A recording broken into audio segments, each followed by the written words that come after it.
அஸ்ஸலாமு அலைக்கும் வரஹ்மத்துல்லாஹி வபரகாத்துஹு.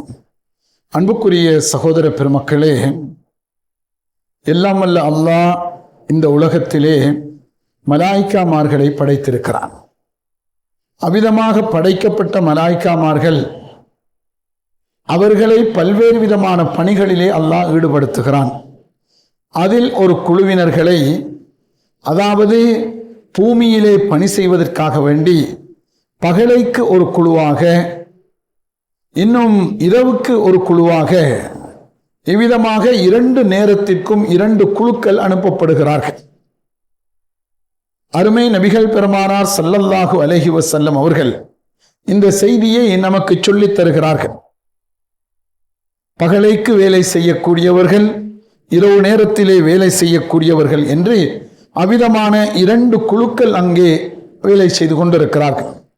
இவ்விதமாக இந்த நேரத்திலே, அதாவது பகல் பொழுதிலே வேலை செய்யக்கூடிய மலாய்க்காமார்கள் அப்படியே தங்களுடைய வேலைகளை செய்து கொண்டு அவர்கள் அங்கே ஷிஃப்டாக மாறுவது, அடுத்த குழுவினர் வருவது எப்போது தெரியுமா? அசருடைய நேரத்திலே. பகல் நேரத்தில் வேலை செய்த அந்த மலாய்க்காமார்கள் அசரு தொழுகை முடிவடைந்த உடனே அசருடைய நேரத்திலே அவர்கள் அங்கிருந்து விடைபெற்று அவர்கள் செல்லுவார்கள். இரவைக்கு வேலை செய்யக்கூடியவர்கள் யாரு? மனிதர்கள் அல்ல. இரவைக்கு இந்த மனித சமுதாயத்திற்கும் இந்த பூமியிலே தேவையான அனைத்து விடயங்களுக்கும் துணையாக இருக்கக்கூடிய மலாய்க்காமார்கள் அவர்கள் அப்போதுதான் வருகை தருவார்கள்.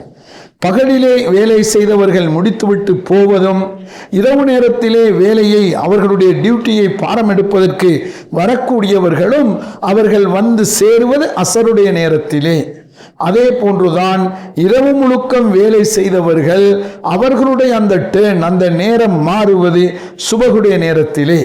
இவ்விதமாக அசருடைய நேரத்திலும் சுபகுடைய நேரத்திலும் மலாய்க்காமார்கள் தங்களுடைய ஷிஃப்ட்டுகளை, தங்களுடைய அந்த நேரங்களை, டியூட்டி வேலையினுடைய நேரங்களை அவர்கள் மாற்றிக்கொள்ளுகின்ற தருணமாக இருக்கிறது.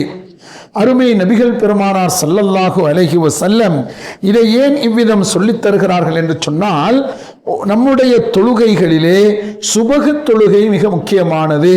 சுபகு தொழுகையில் கலந்து கொள்ள வேண்டும், பள்ளிவாசலுக்கு செல்ல வேண்டும், சுபகுக்கு முன்னால் வருகின்ற அந்த சுன்னத்துக்களை நிறைவேற்ற வேண்டும். அவ்விதமான சுபகு தொழுகையை முடித்து கொண்டால் அங்கே மலாய்க்காமார்களுடைய துஆவும் சாட்சியும் கிடைக்கிறது. அதே போன்று அசரு தொழுகை மிக முக்கியமானது. அந்த அசரு தொழுகையை அவர்கள் தொழ வேண்டும். முடிந்த அளவுக்கு ஜமாத்துடன் மற்றும் உண்டான எல்லா சிறப்புகளுடனும் அதை செய்ய வேண்டும். அதற்கும் காரணம், அங்கும் மலாய்க்காமார்களுடைய சாட்சி, மலாய்க்காமார்களுடைய துஆவை பெற்றுக்கொள்ள முடிகிறது. அதனால் தான் நம்முடைய முன்னோர்களில் அதிகமானவர்கள் பெரும்பாலும் முன்பெல்லாம் பள்ளிகளிலே சுபகை தொழுதுவிட்டால் ஒருவரை ஒருவர் முசாபஹா செய்து கொள்வார்கள். 2 கைகளையும் கொடுத்து முசாபஹா செய்வார்கள். அசர் முடிந்து விட்டாலும் முசாபஹா செய்வார்கள். அவ்விதம் ஒரு பழக்கம் இருந்தது. அந்த பழக்கம் இப்போது அடியுடனே இல்லாமல் போய்விட்டது.